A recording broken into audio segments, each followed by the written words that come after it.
bahan apa peledak. Sekali meledak dua membakar habis, membunuh. Sumber api itu matahari. Malaikat keempat ini ahli dengan persoalan api, dengan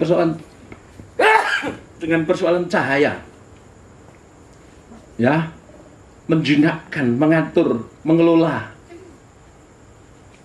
Sedangkan sangkakala kelima, keenam, ketujuh itu dari luar. Ya, ini tugas yang saudara harus pikul. Bokor ke-1, bokor kedua, ketiga, keempat nanti sudah baca dalam Wahyu pasal 16. Saudara, kemudian kalau saudara nanti berhikmat, bermakrifat, kunci-kunci yang Tuhan percayakan pada kamu semakin dahsyat. Apa karena kunci itu saudara hebat? Apa karena kunci kidung-kidung dalam bahasa surga yang Tuhan berikan pada kamu itu kamu menjadi sakti? Kidung itu kunci. Kunci itu cuma alat pembuka. Setelah dibuka, tentunya ada kekuatan yang bekerja sesuai. Pintu yang kau buka itu pintu di mana? Kamarnya siapa? Rumahnya siapa? Nah, berarti saudara tidak bekerja sendiri. Kalau sudah bekerja sendiri, saudara itu bejana tanah liat. Hikmat makrifat itu Allah sendiri, wujud nyata hikmat makrifat. Kolose pasal 2 ayat 1-3. Kristus itu wujud nyata hikmat makrifat. Kalau hikmat makrifat diberikan pada saudara, kunci-kunci makrifat sudah miliki, sudah bekerja sama dengan Kristus. Tetapi Kristus memerintahkan malaikatnya. Jadi saudara itu bisa melakukan perkara besar bukan karena saudara hebat, tetapi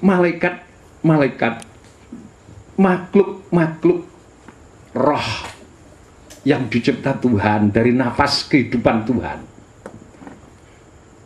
Dia nanti yang akan melayani saudara, melakukan pekerjaan menjinakkan api, mengatasi air, hujan, banjir, tanah longsor, mengatasi kawah berapi, mengatasi apa saja. Ya, jadi malaikat yang dicipta Tuhan itu lebih dalam segalanya kalau dibanding dengan manusia. Malaikat yang diciptakan untuk menemani saudara, ya, dia itu terkoordinir. Jadi dia itu punya divisi. Karena terkoordinir dalam satu wilayah, satu kerajaan yang disebut kerajaan surga, ya, dan memiliki hierarki juga.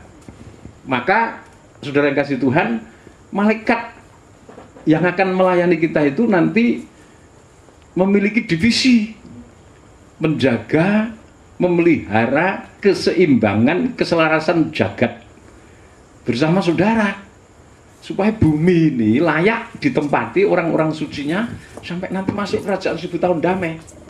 Jadi ini hierarki kerajaan surga.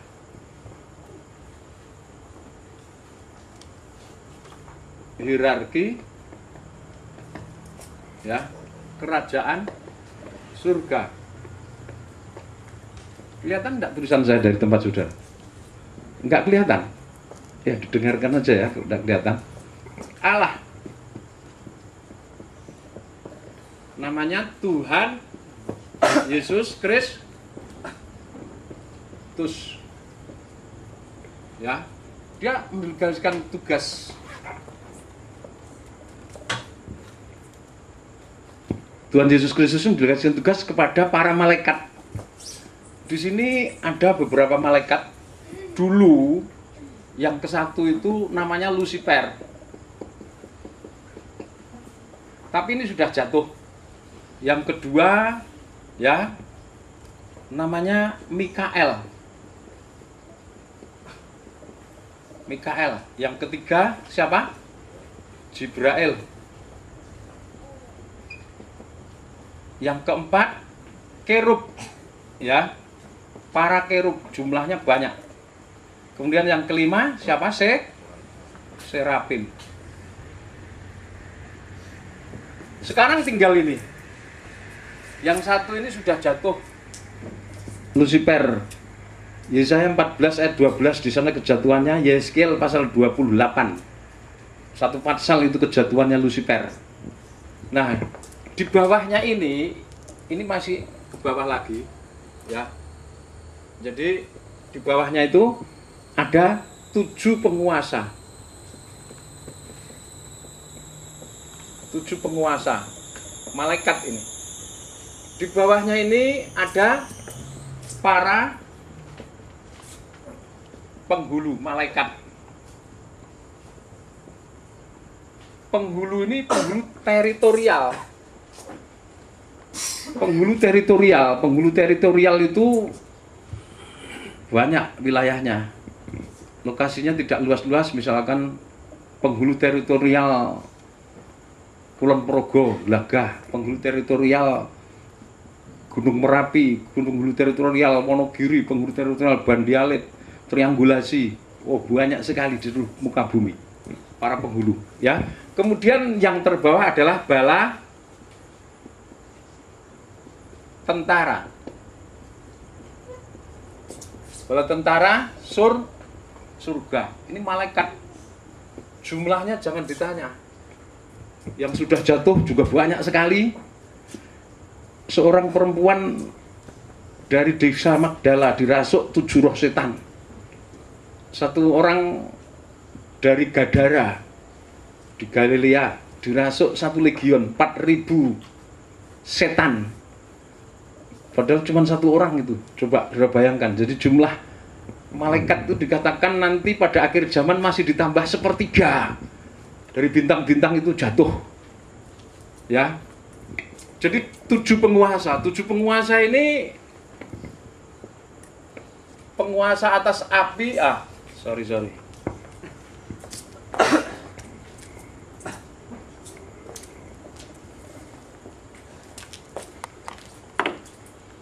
7 penguasa ini, satu yang berkuasa atas angin di seluruh jagat. Yang kedua, penguasa atas apa? Air. Yang ketiga, penguasa atas api. Sumber api di jagat, matahari, semua kawah gunung apa saja. Dan ingat, matahari di bumi ini bukan hanya satu, di jagat raya maksud saya. Ada beberapa tata surya di jagat yang dicipta Tuhan, tetapi yang dipilih untuk manusia hanya tata surya yang disebut bintang apa? Gugusan Bima Sakti. Di dalamnya ada planet bumi, itu yang dipilih Tuhan. Ya, sedangkan yang lainnya tidak. Kemudian yang keempat, ya, atas badan manusia. Dan yang kelima, divisi yang kelima itu yang berkuasa atas apa? Tanah dan batu. Tanah dan batu-batuan, gunung, ya, apa saja, metal dan sebagainya. Yang keenam, yang berkuasa atas tumbuhan raya. Dan yang ketujuh, yang berkuasa atas binatang raya, unggas, ikan, ya, unggas, ikan, reptil berkaki 4 dan sebagainya. Ini tugasnya menjaga keseimbangan, keselarasan jagat. Nah, para penghulunya itu juga terdiri dari divisi-divisi itu, manut divisinya. Malaikat ini diciptakan untuk melayani saudara. Bagi saudara yang sudah lama menjadi pengikut, ya, murid penataran hikmat marifat sudah mengerti. Tapi bagi saudara yang baru, saudara harus tahu bahwa Raja di atas segala yang memerintah ini adalah Tuhan Yesus sendiri. Coba dibaca Mazmur 103. Mazmur 103 ayat 18, ya, sampai ayat 22. Mazmur 103 ayat 18 sampai 22. Mari Pak Bagi Usman. orang-orang yang berpegang pada perjanjiannya, Ya. Dan yang ingat untuk melakukan titahnya. Ya, ayat 19 mulai. Tuhan sudah menegakkan tahtanya di surga. Tuhan sudah menegakkan, membangun, mengokohkan tahtanya di surga, dan kerajaannya berkuasa atas segala sesuatu. kerajaannya berkuasa atas segala sesuatu. Jadi surga itu kerajaan, karena kerajaan punya hierarki. Allah yang namanya Tuhan Yesus Kristus, ya, punya utusan-utusan, angel, ya, malaikat. Angel itu utusan, angelon artinya malaikat yang banyak, utusan yang banyak.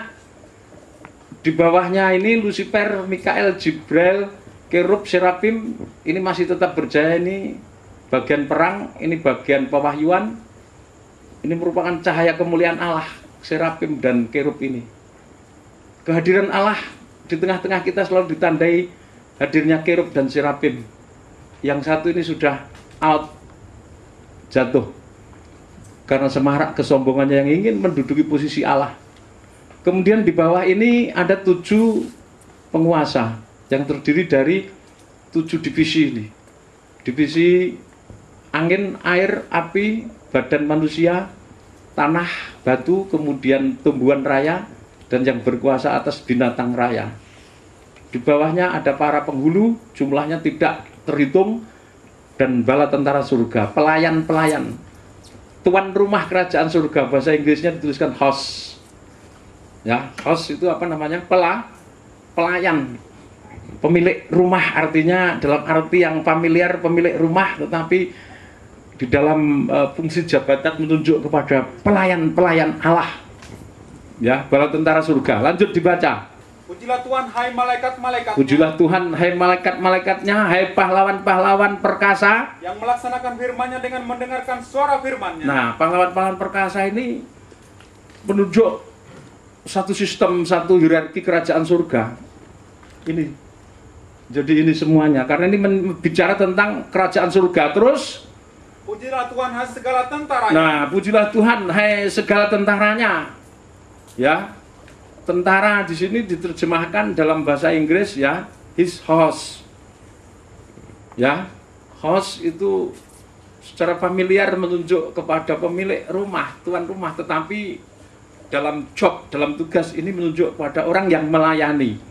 Jadi lebih tegasnya dikatakan bala tentaranya, pelayan-pelayannya, ya, para angelos. Terus dibaca, hai pejabat-pejabatnya yang melakukan kehendaknya. ya, terus, pujilah Tuhan, hai segala buatannya. ya, Di segala tempat kekuasaannya. ya. Pujilah Tuhan, hai jiwa. Nah, jadi malaikat itu sesuatu yang luar biasa.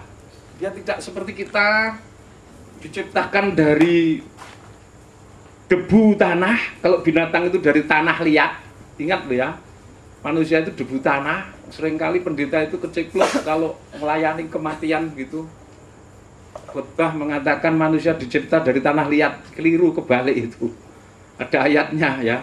Manusia itu dicipta dari debu tanah, sedangkan manusia debu tanah, binatang dari tanah liat. Kalau malaikat dari hembusan napas Allah, tapi agama lain mengatakan malaikat itu dicipta dari api. Ya sudah, biarkan aja, itu kan keyakinan iman, kita tidak usah mengusik. Sekarang membuktikan, baca Mazmur 104 ayat yang keempat. Nah, ini masih hierarki tadi.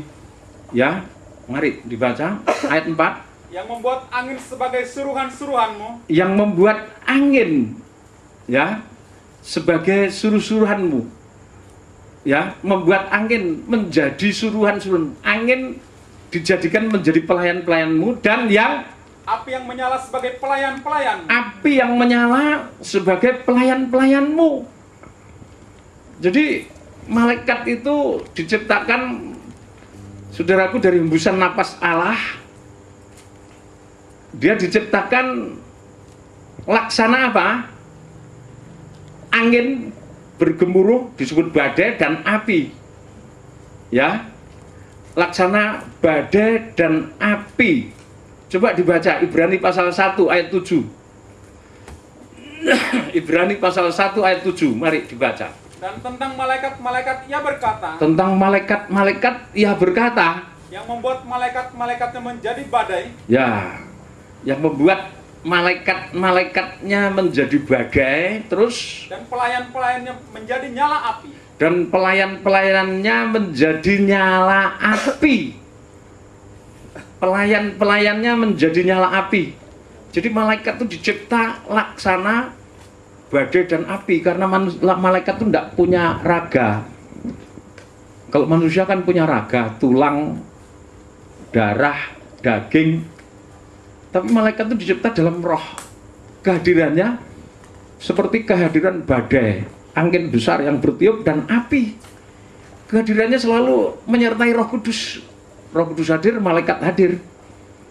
Kisah Rasul pasal 2, baptisan di loteng Yerusalem itu, ketika murid-murid dipenuhkan Roh Kudus, malaikat itu hadir dalam deru angin yang besar dan lidah-lidah api yang hinggap menyertai para Roh Kudus yang masuk mengurapi orang-orang itu. Coba dibaca ayat 14. Bukankah mereka semua adalah roh-roh yang melayani, roh-roh yang melayani, terus yang diutus untuk melayani mereka yang harus memperoleh keselamatan. Nah, diutus melayani mereka yang harus memperoleh keselamatan.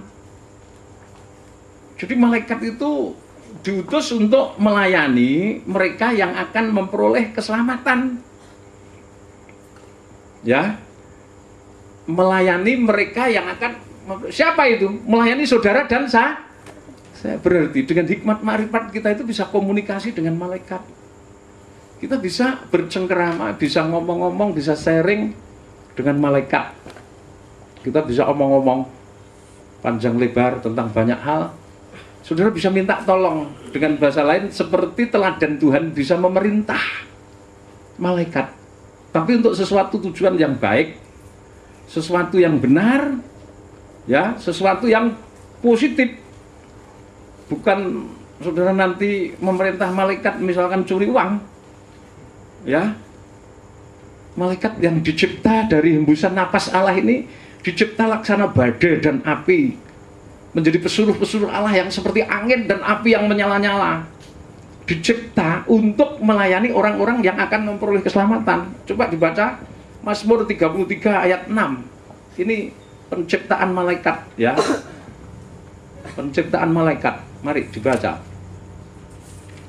Oleh firman Tuhan, ya, langit telah dijadikan. Oleh firman Tuhan, langit telah dijadikan. Terus, oleh napas dari mulutnya segala tentaranya. Nah, oleh napas dari mulutnya segala tentaranya, para malaikatnya diciptakan. Ya, jadi malaikat itu dicipta luar biasa. Dicipta laksana badai api, dicipta dari napas, hembusan napas Allah. Lalu malaikat itu tidak berwujud, tapi malaikat bisa menjelma menjadi manusia dalam peristiwa yang disebut bahasa teologianya angelofani. Angel itu malaikat utusan, angelofani itu artinya malaikat ngejawantah menjadi manusia menemui Maria, malaikat Jibril, memberitakan tentang kehamilan Maria, memberitahu Zakaria, memberitakan tentang kehamilan Elizabeth yang akan melahirkan, memberitahu istrinya Manoah bapaknya Simpson, memberitahu Yakub, ya, tentang domba-dombanya, memberitahu Yosua, menolong menyelamatkan siapa? Sadrak, Mesak, Abednego, menyelamatkan Daniel di mulut singa. Dalam Daniel pasal yang ke-6 itu. Jadi malaikat itu bisa mewujud seperti manusia, seperti saudara, seperti panglima perang yang dilihat oleh siapa? Yosua, ya, bisa dilihat dalam wujud yang sempurna. Berbeda dengan kerub dan serafim yang selalu tampil dengan 6 sayap atau 3 pasang sayap. Ya, itu khusus pelayan Tuhan. Tidak dicipta untuk melayani manusia, kerub dan serafim. Tapi kalau malaikat untuk melayani manusia. Nah, kita ini bekerja sama dengan malaikat. Malaikat yang memiliki memiliki kelebihan dalam segala hal dibanding saudara. Ya, malaikat badai api melayani manusia yang akan diselamatkan. Ya, menjadi pesuruh. Kalau saudara membaca dalam Kolose pasal 1, di dalam dia, artinya di dalam Yesus telah diciptakan segala sesuatu. Diciptakan segala sesuatu. termasuk di dalamnya malaikat. Ya. Tetapi Tuhan tidak pernah mencipta iblis, karena iblis itu asal-usulnya malaikat. Setan itu malaikat, jin, setan, gondorwo, buta hijau itu setan cilik-cilik itu. Tadi yang saya sebut penghulu dan lain-lain itu setan besar. Nyai Roro Kidul, Queen of the South istilahnya, itu wilayahnya mulai dari Pulau Jawa bagian selatan, Bali, Lombok, NTT bagian selatan, Australia bagian selatan, Tasmania sampai kutub selatan. Jawa Barat bagian selatan, ya, Phuket, India, kemudian Afrika bagian selatan, ya, sampai ke kutub selatan. Itu wilayahnya Queen of the South. Orang Jawa menyebut Nyai Roro Kidul. Di Papua namanya bukan Nyai Roro Kidul lagi. Orang Papua tidak bisa bilang Nyai Roro Kidul gitu. Apalagi di Australia, nggak bisa. Sebutan itu untuk orang Indonesia. Tapi oknumnya satu, penguasa tertinggi itu. Pusatnya pangkat, kekayaan, ya, kecantikan, pokoknya harta benda dia. Makanya banyak pejabat, ya, kalau ingin jadi pejabat ziarah ke Gunung Serandil di Pacitan sana. Wah, artis-artis bintang film, selebritis yang ingin sukses itu ke sana, yang ampet panjang umur. Saudara mau ke sana, panjang umur, ketemu antikris nanti. Ya, di Serandil, di Gunung Pantakwara. Di mana lagi itu, kalau mau ke Purwodadi itu di gunung apa namanya, Kemukus, dengan ritual-ritual antik yang kotor. Ya, kemudian di mana tempatnya, Gunung Kawi itu juga termasuk penghulu. Itu salah satu penghulu dari Laut Selatan. Ya, di Kerakal di sana ada, di Kerakal. Ya, juru apa namanya, juru kuncinya seorang Kristen dari gereja Protestan yang namanya Mbah siapa? Mbah Lono. Itu orang gereja Protestan itu. Jadi juru kuncinya Nyai Roro Kidul. Kalau kita di sana ditawarin lah, kalau doa puasa mau ketemu Nyai Roro Kidul, tendang bokongnya Mbah. Ya, kita tidak pernah kompromi dengan setan. Amin. Ya, iblis itu musuh kita. Nah, saudaraku, jadi Allah itu menciptakan segala sesuatu yang baik, yang benar, suci, sempurna, tidak jelek, tidak curang, tidak jahat. Malaikat itu dicipta lembut, baik, taat, ya, soleh, tapi juga saklek. Ya, tidak. Kalau saudara nanti bisa komunikasi dengan malaikat, jangan cengingisan. Kat malaikat, kowe kok ndi? Ah, kok ngendi ayo. So, jangan cengingisan gitu, nanti sudah diketak betul. Ya loh, Rasul Yohanes saja dengan etika dan etiket hidupnya yang sedemikian sopannya, saking kagumnya sama malaikat yang membimbing, Rasul Yohanes nyaris terjebak menyembah malaikat. Malaikat itu sakit, oh jangan sembah aku. Aku itu hamba sama seperti kamu. Kamu pelayan, aku juga pelayan. Sembahlah Allah. Kitab Wahyu menuliskan begitu. Jangan sembah aku. Ya, malaikat itu lembut. Daniel yang sudah nyaris habis akal, putus asa, down karena merasa bahwa doanya 21 hari tidak dijawab Tuhan, puasa. Malaikat datang membalut. Aduh Daniel, bahasa umumnya sorry, terlambat. Sejak kamu berdoa hari pertama, Tuhan itu sudah menjawab, kata Bopo Jibril itu. Tapi ketika aku membawa jawaban kirimanmu, aku dihadang Lucifer di tengah. Aku terlibat peperangan sampai 3 minggu. Untung Panglima Bala Tentara Bopo Mikael datang membantu aku. Aku tinggalkan dia berperang, menghambat Lucifer, dan aku menyampaikan berkat untuk kamu. Itu setelah gelele 21 hari baru datang. Berarti malaikat itu juga menguji, amin, menguji kesabaran kita.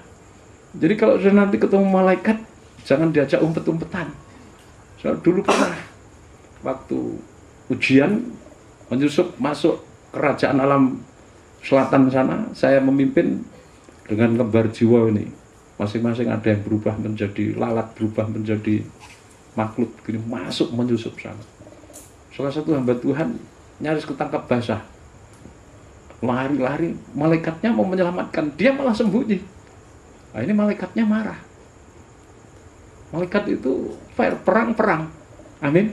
Kalau dia menyelamatkan, kecepatannya, saudara dari sini ke Papua 8 jam naik pesawat. Kalau malaikat nggak sampai 5 detik. Nggak sampai 5 detik. Berarti memang malaikat itu memiliki ciri yang luar biasa. Ya, dan malaikat itu tidak melayani diri sendiri. Tidak melayani sesama malaikat. Yang dilayani itu adalah manusia yang diciptakan oleh Allah, yang diselamatkan oleh Allah. Saudara baca 1 Petrus pasal 1 ayat 12. Tidak semua malaikat itu mengerti rahasia-rahasia yang Tuhan berikan pada saudara. Tidak semuanya, hanya divisi tertentu yang tahu. Oleh sebab itu banyak juga malaikat yang pengen tahu tentang rahasia yang saudara terima itu. Dibaca 1 Petrus pasal 12. Maaf, 1 Petrus pasal 1 ayat 12. Mari, 1 Petrus pasal 1 ayat 12. Kepada mereka telah dinyatakan Ya. bahwa mereka bukan melayani diri mereka sendiri, Nah, mereka tidak melayani diri mereka sendiri. Terus, tetapi melayani kamu dengan segala sesuatu yang telah diberikan. mereka itu diciptakan untuk melayani kamu dengan segala sesuatu yang telah diberitakan sekarang. Terus, Kepada kamu dengan perantaraan mereka, ya terus, yang oleh Roh Kudus yang diutus dari surga, ya menyampaikan berita Injil kepada kamu. Terus, itu hal-hal yang ingin diketahui oleh malaikat-malaikat. nah, sebagian dari berita yang kamu terima itu malaikat tidak tahu, kecuali pada divisi tertentu. Karena memang mereka pemberita pewahyuan itu. Tapi tidak semua malaikat itu tahu rahasia-rahasia akhir zaman. Dan mereka prinsipnya ditugaskan untuk melayani saudara.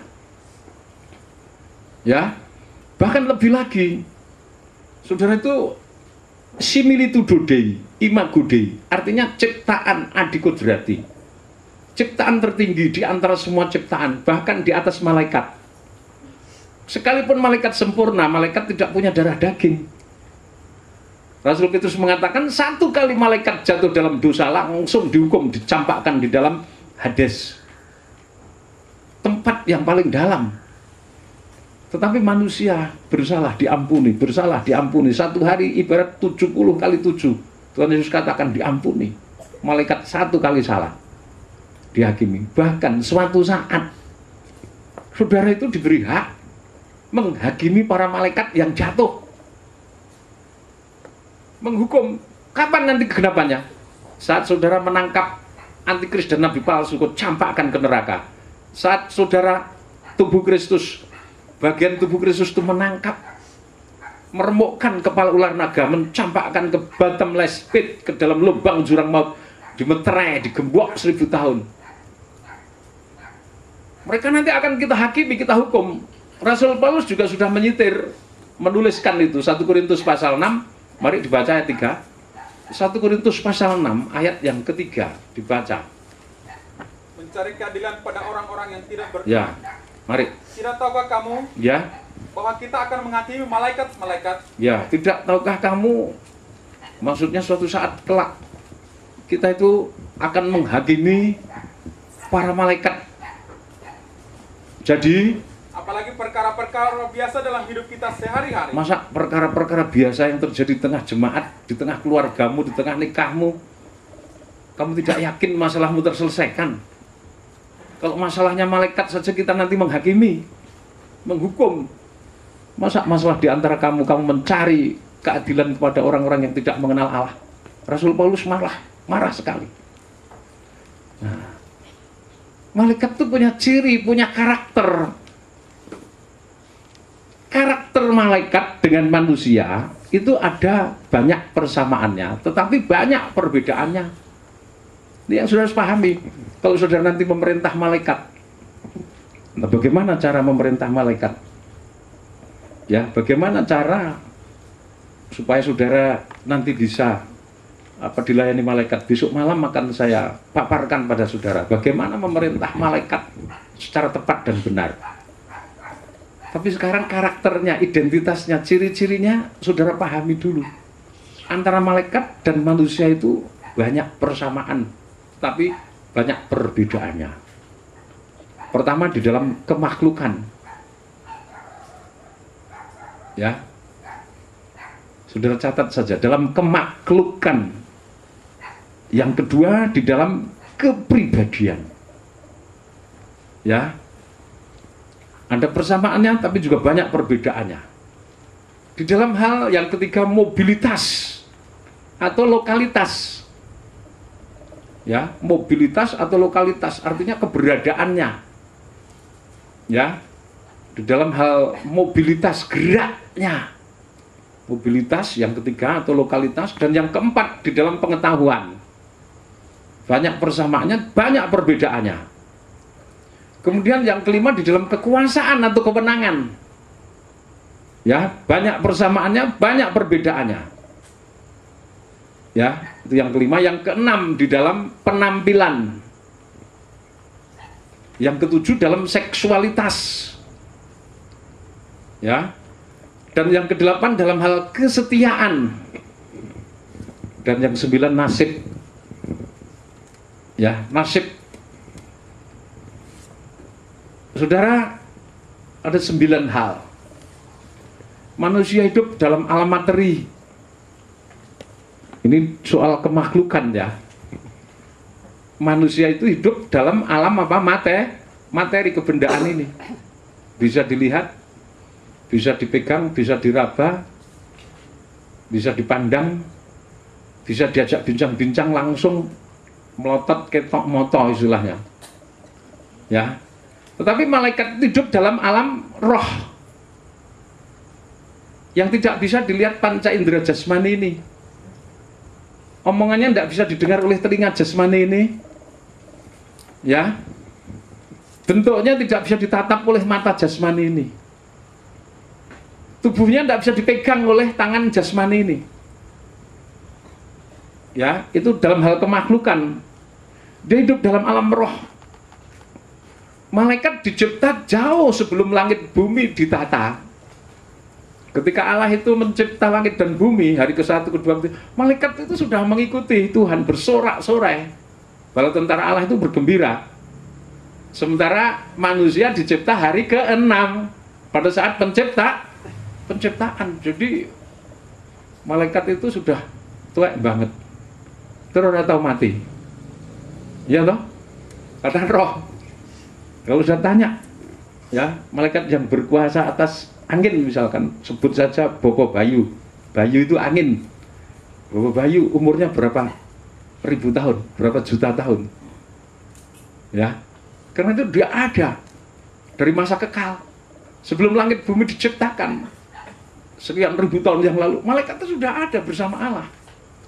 Dicipta oleh Allah pertama kali, menyertai Allah. Roh Allah melayang-layang, malaikat menyertai, menciptakan, memisahkan terang dan gelap, laut dan darat, cakrawala, menumbuhkan tanam-tanaman. Wah, malaikat itu bersorak-sorak, bagus, hebat, luar biasa. Ya. Sementara manusia dicipta pada akhir dari hari ke-6. 6.000 tahun penciptaan pada tahun yang ke-6.000. Nah, di sini. Ya, di sini. Ini penciptaan, Genesis, Kejadian. Pasal 1 dan pasal 2. Hari pertama, ya, terang dan gelap dipisahkan. Langit dan bumi. Hari kedua, cakrawala, daratan, ya, dan laut. Kemudian hari ketiga, tumbuh-tumbuhan raya diciptakan. Hari keempat, matahari, bulan, dan bintang. Hari kelima, unggas raya dan binatang raya. Ikan raya. Hari kelima, binatang raya yang di bumi. Dan hari keenam pada kolom merah ini mempelai pertama Adam dan Hawa diciptakan, manusia. Pada saat di sini satu hari. Ini hari ke-7 sabat perhentian.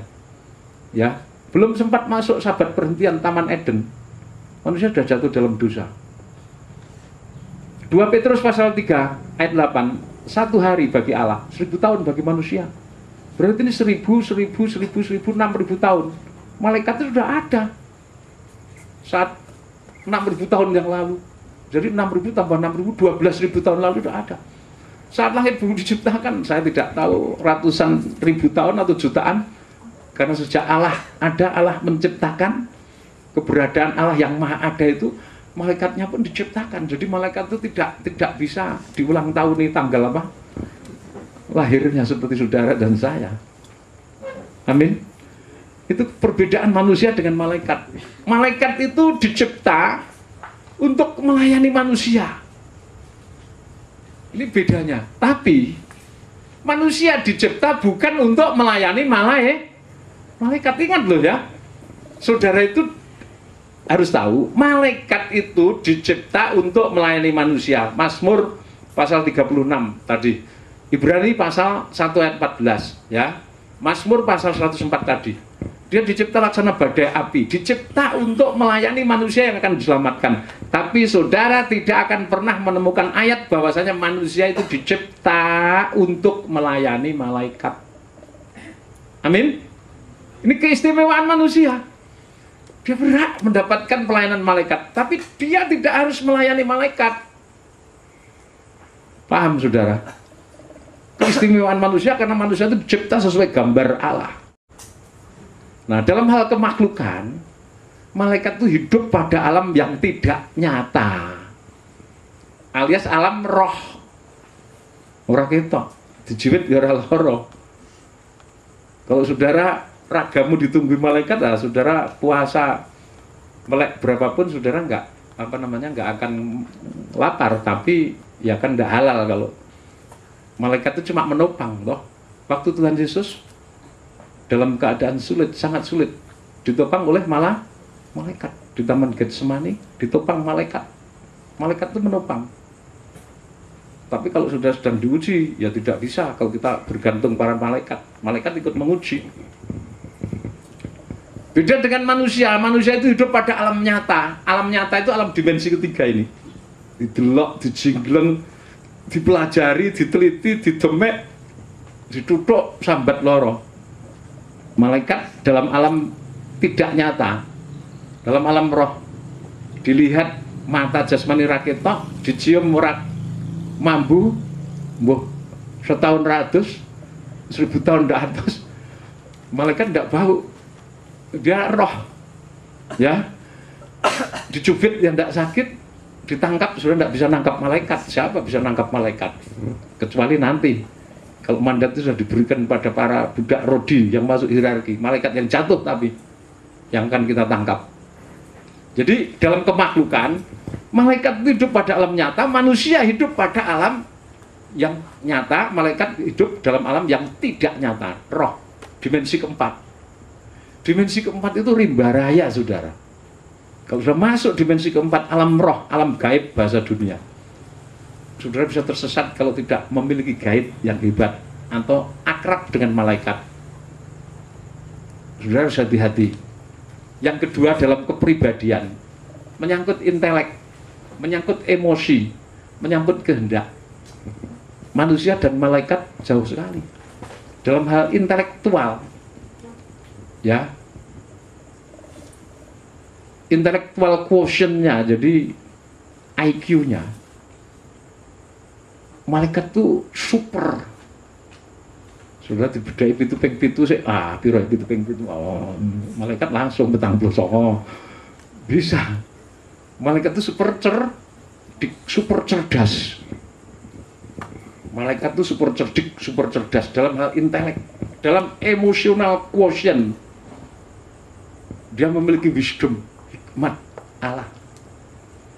Malaikat itu sabar, tapi dia saklek melaksanakan perintah. Ya, dia tidak mudah terpancing emosi karena sudah tidak punya uang. Saat saudara nanti di dalam roh pergi, bahasa Alkitab terjemahan baru, di dalam roh, ya, di dalam roh.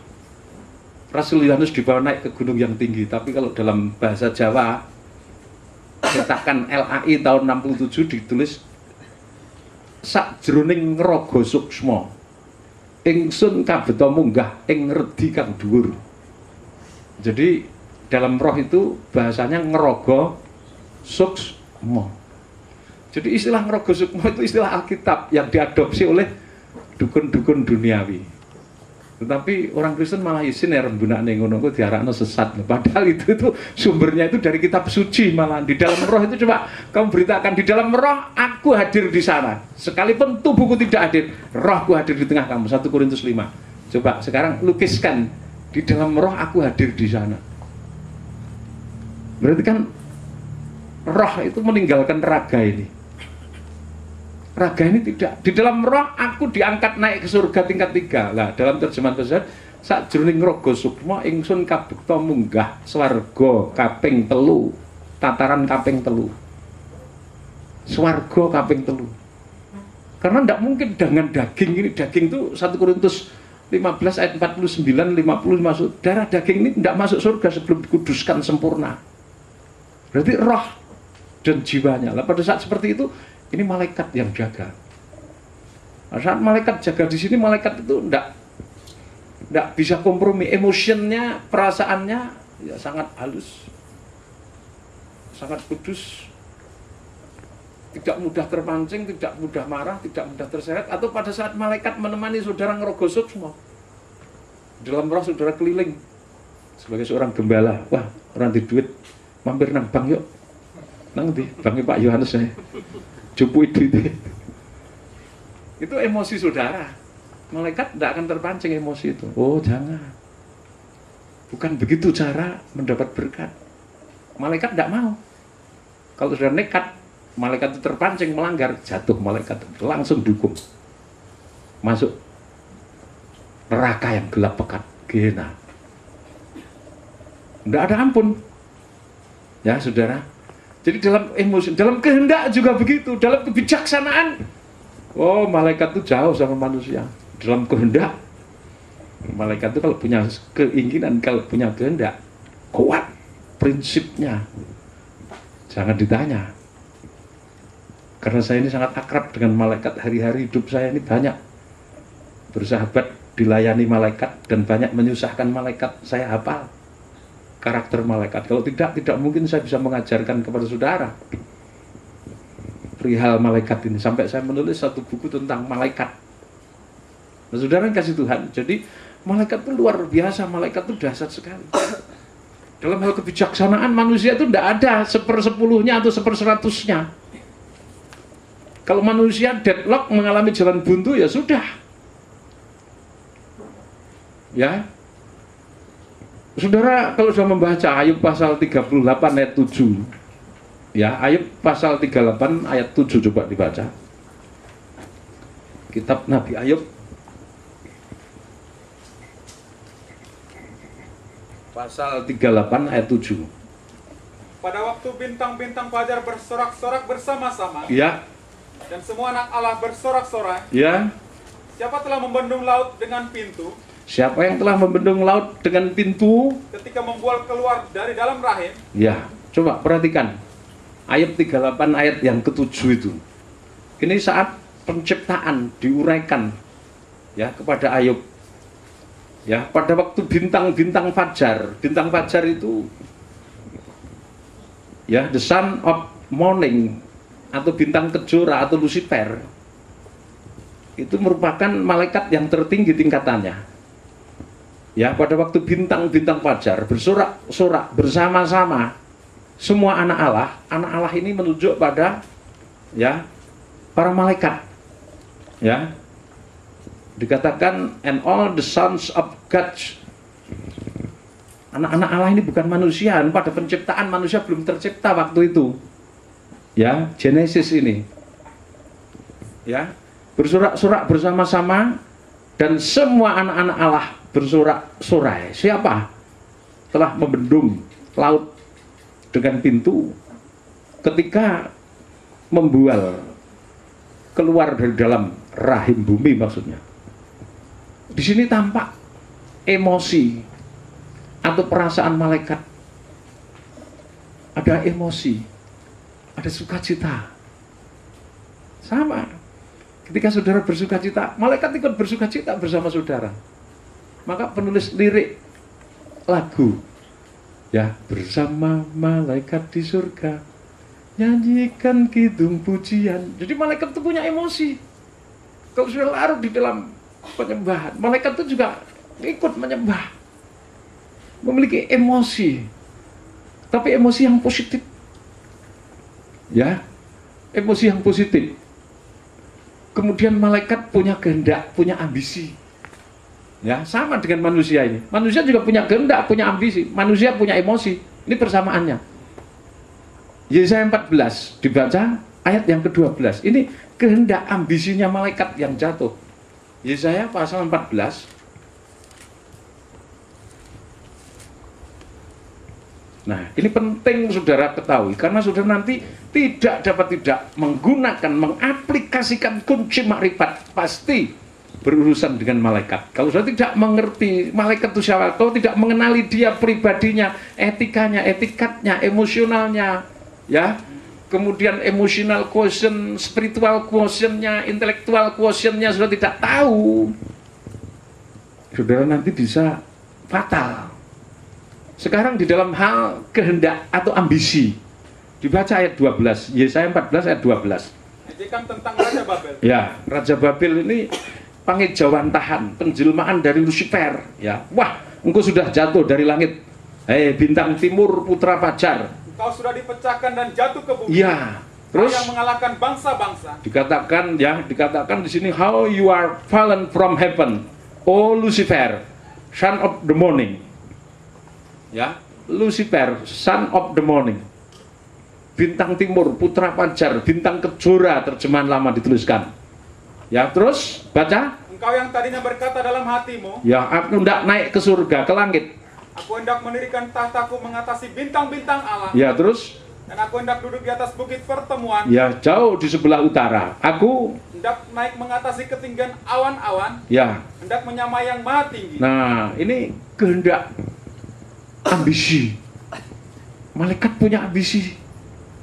Karena ambisinya ini malaikat jatuh.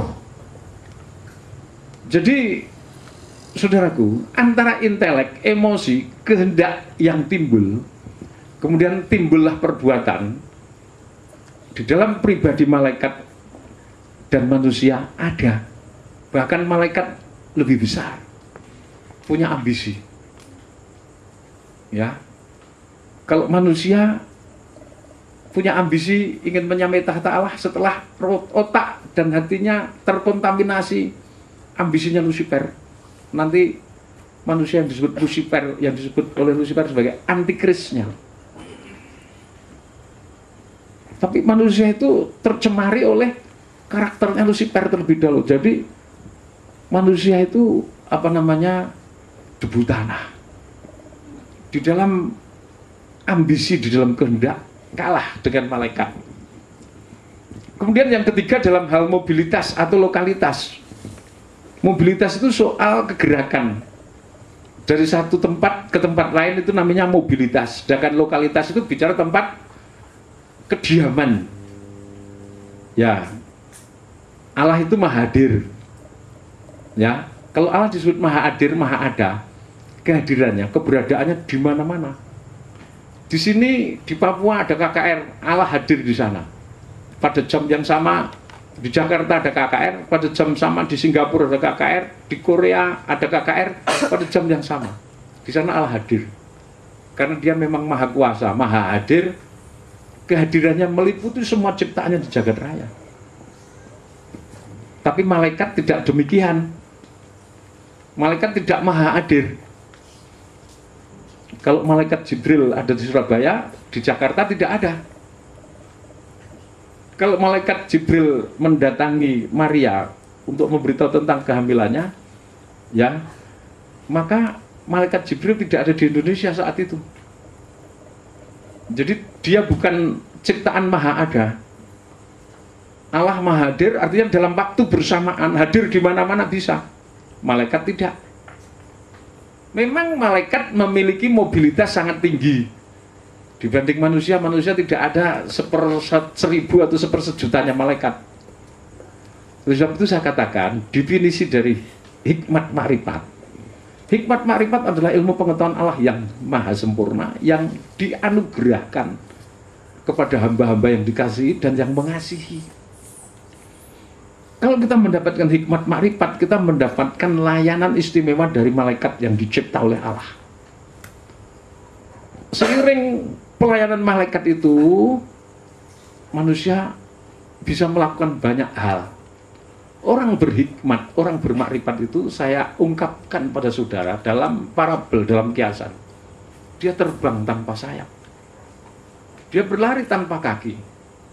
Dia bekerja tanpa tangan. Dia bisa melihat, mendengar tanpa panca indera jasmani. Ingat, panca indera jasmani itu hanya terbatas. Di belakang sini kita sudah tidak melihat. Tapi kita punya panca indera jiwa dan panca indera roh yang bisa menembus dinding-dinding itu. Itu nanti teraktifkan, terbangkitkan kalau kita bekerja sama dengan Roh Kudus dan malaikat. Itulah hikmat makrifat yang sangat dahsyat, ilmu pengetahuan Allah yang maha sempurna. Oleh sebab itu 1 Korintus pasal 2 ayat 6 mengatakan hikmat makrifat itu bukan sembarang ilmunya orang Kristen, tapi dianugerahkan, dipercayakan, dianugerahkan dari orang Kristen yang sudah matang rohaninya. Hikmat makrifat akan memberikan sesuatu yang tidak pernah dilihat mata, yang tidak pernah didengar telinga, yang tidak pernah muncul dalam hati manusia. Semua akan diberikan oleh hikmat makrifat. Dalam 1 Korintus pasal 2. Nah, malaikat tidak maha ada. Malaikat bukan maha hadir, tetapi malaikat punya mobilitas, memiliki gerakan yang sangat cepat dari satu tempat ke tempat lain. Kalau saudara dari sini misalkan mau ke Rotterdam sana perlu 14 jam dari Cengkareng, dengan pesawat itu pun mungkin menggunakan Boeing, ya, Superjet, pesawat jumbo Airbus yang bisa menempuh penerbangan 1 jamnya 1.200 kilo. Tapi malaikat dari sini ke Rotterdam atau Amsterdam nggak sampai 5 detik. Paham saudara? Jadi kalau saudara nanti ngerogoh semua bersama malaikat, di sini di Brasil sekarang ada pertemuan di Maraju.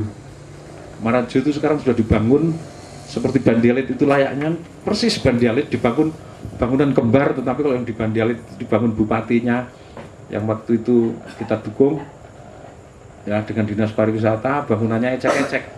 Tapi yang di Maraju itu wah luar biasa bangunannya. Ditaruh di sana full timer pengerja, dijadikan pusat kegiatan doa puasa hamba-hamba Tuhan. Ya, dalam satu tubuh Kristus bersama kita ini di wilayah Amerika. Ya, bahkan sampai Afrika, hamba Tuhan dari Australia, dari Eropa datang. Saat ini mereka juga mengadakan pertemuan di sana dengan maksud yang sama, hanya berbeda jam di sana dengan sini. Ya, menurut ya Greenwich Mean Time di Inggris ada selisih waktu sekitar 12 kurang sedikit 11 jam lebih 45 menit. Ya, jadi kalau di sini sudah malam begini, di sana masih apa? Pagi utuk-utuk. Ya.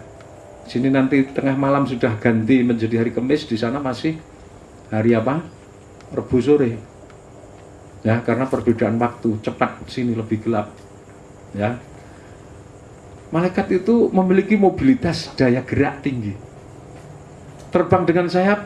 Saudara kalau membayangkan malaikat, jangan membayangkan ya katedral, gereja-gereja kuno yang dihiasi dengan aksesoris malaikat seperti anak-anak kecil telanjang bulat, sayapnya samplik-emplik.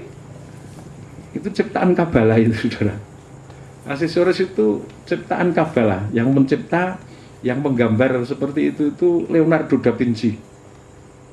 Ya, pusat malapetaka yang menimbulkan kekacauan pada Kristen karena Leonardo da Vinci itu melecehkan Yesus. Yesus itu menghamili Maria Magdala, dituliskan dalam buku The Holy Grail dan apa namanya satunya lagi Holy Grail dan Holy Blood, darah suci dan cawan suci. Cawan suci itu menunjuk rahimnya Maria, darah suci itu spermanya Yesus. Maria Magdala hamil, diungsikan di Perancis, yang nanti keturunannya itu dipelihara oleh Knight of Templar, kesatria salib, akan melahirkan ya kesatria salib yang menjaga itu berharap nanti melahirkan ya Mesias. Oleh sebab itu aliran ini anak-anak sesat ini disebut dengan salib mawar, Rosicrucian aliran itu. Salib tapi ada gambar mawarnya. Ya, dijaga the Zion of Priority atau Knight of Templar, biarawan-biarawan Sion. Itu pelecehan terhadap pribadi Tuhan. Kitab itu dimunculkan lagi tahun 2006 kalau tidak salah, judulnya Da Vinci Code. yang melecehkan orang Kristen seluruh dunia, mengatakan kalau Yesus itu manusia biasa menghamili. Itu setan, pekerjaan setan. Jadi yang menggambar malaikat kecil-kecil, gundul-gundul, rambutnya keriting, terus sayapnya nemplik, kecil-kecil, dia terbang itu. Memang kelihatannya lucu, tapi malaikat itu bukan makhluk yang lucu, malaikat itu anggun, malaikat itu luar biasa, malaikat itu dahsyat. Tapi di mata Leonardo da Vinci, malaikat itu dilecehkan seperti anak kecil yang baru lahir begitu. Nah saudara, jadi malaikat itu punya mobilitas tinggi. Malaikat tubuhnya tubuh rohani, alam roh atau immortal istilahnya. Tidak bisa disentuh, tidak bisa diraba, tidak bisa dibunuh. Tapi beda, manusia tubuhnya tubuh jasmani, materi atau fana. Ya, kalau sudah ditembak mati ya mati. Kecuali mujizat terjadi dibangkitkan. Ya, gerak malaikat itu sangat cepat. Nanti sudah bisa baca Daniel pasal 9 ayat 21 dan seterusnya. Manusia perbedaannya lagi dengan malaikat, dicipta memiliki tubuh, jiwa atau nyawa dan roh. Menurut gambar teladan Allah, malaikat dicipta tidak seperti manusia, hanya roh, tidak punya badan. Ya, jadi itu malaikat. Sedangkan dalam hal penampilan, ya, Kejadian pasal 18 ayat 1 sampai 8, bahkan Daniel pasal 10 ayat 5 sampai 6 di sana saudara bisa melihat. Dalam Matius pasal 28 ayat 1 sampai 5, malaikat itu penampilannya lebih unggul dibanding manusia. Lebih unggul, lebih sopan, lebih anggun, lebih pendek kata dahsyat, dengan jubah apa? Kemuliaan yang tidak pernah kotor, tidak pernah bau tengik, tidak pernah bau keringat. Berbeda dengan manusia yang horeg. Apa yang pernah dipakai 30 tahun yang lalu sekarang dipakai lagi. Nanti bosan ganti lagi. Itu model. Semua model yang saudara pakai hari ini, kemarin, bulan lalu, itu dulu sudah ada semua. Model pakaian apa saja, rambut mau dipotong kayak apa, disiksa, segala macam sudah. Ada semua. Tapi malaikat itu tetap. Nanti melihat Persipura melawan Deltras, malaikat beli kaos Persipura merah. Udah. Ya kalau saudara beli kaos Persipura di sana, goleh-oleh. Ya. Malaikat tidak tertarik hal-hal seperti itu. Ini keanggunan malaikat. Ya toh? Nanti melihat model di toko seperti ini, malaikat mengantarkan saudara, malaikat tidak tertarik. Kamu mau jaket abul-abul? Oh enggak. Saya tidak kedinginan. Sudah beli. Apa saja gaya hidupmu, malaikat itu tetap makhluk yang anggun, yang tidak terbandingi oleh manusia. Dengan satu pakaian kemuliaan itu membuat orang terkesima, membuat orang terpukau luar biasa. Ya, kemudian dalam seksualitas, Matius pasal 22, kalau sudah baca ayat 23 sampai 33, malaikat itu tidak kawin dan tidak dikawinkan. Kalau malaikat itu kawin dan dikawinkan, berarti ada penghulu perkawinan malah malaikat. Loh, kenapa malaikat kok kawin membuahkan anak-anak raksasa pada zaman Kejadian pasal 6? Itu malaikat yang sudah jatuh, namanya iblis. Dia menjelmakan diri dalam wadah manusia raksasa dalam kasus yang disebut satani pani, menjelmakan diri menjadi setan, melakukan hubungan dengan manusia. Lahirlah bangsa raksasa yang menghujat Allah, yang akhirnya ditenggelamkan oleh air bah. Dalam hal kesetiaan, malaikat yang setia akan tetap bersama Tuhan Yesus di surga dalam kemuliaan. Tapi malaikat yang tidak setia dicampakkan ke dalam penghukuman yang dahsyat di dalam neraka. Jadi malaikat itu juga mendapat sanksi kalau dia melakukan kesalahan. Nah saudara, itu hal-hal yang saudara harus ketahui tentang malaikat. Ya. Sedangkan tentang kunci-kunci yang akan saya berikan kepada saudara selama penataran ini, saya akan memberikan kepada peserta yang sudah mendaftar, ya, yang sudah mendaftar, yang namanya, rankingnya, posisinya sudah jelas, kemudian berapa kunci yang sudah miliki, saya akan tambahkan dengan 2 minimal atau sampai maksimal 3 kunci yang nantinya harus dipribadikan, diaplikasikan. Mudah-mudahan nanti beberapa saat dalam minggu-minggu ini kunci itu akan saya berikan secara bertahap, sehingga minggu depan nanti saya bisa melatih saudara untuk mengaplikasikan kunci-kunci itu. Amin. Sudah siap? Selesaikan puasanya, sembahyang malam yang sungguh-sungguh, siapkan wadahmu, yakinkan bahwa dirimu terpilih dari antara umat pilihan, terpilih dari antara ketua menjadi ketua. Dalam posisi mana saudara meyakini, dan saya akan membimbing saudara sesuai kasih setianya Tuhan. Bukan karena kamu baik, kamu diberi kuasa kesaktian Allah, dipinjami hikmat marifat Allah, tapi karena Allah baik terhadap kamu. Allah sadar, tahu bahwa kamu itu bejana tanah liat. Pada diri kamu tidak ada satupun yang hebat yang bisa kau banggakan. Untuk kamu bisa berhasil tanpa pertolongan Allah, tanpa Roh Kudus dan malaikatnya. Sebab itu malam hari ini nanti sembahyang yang sungguh-sungguh. Jadilah seperti semut, sekalipun tidak ada mandor, tidak ada pengawasnya. Lakukan dengan penuh kasih, mengasihi Tuhan dengan penuh tanggung jawab. Karena bertanggung jawab terhadap Tuhan, maka ada pengorbanan. Rela sengsara, capek, lelah, ngantuk, tetapi upahmu besar untuk kemuliaan Tuhan Yesus Kristus. Amin. Semoga Tuhan memberkati saudara sekalian.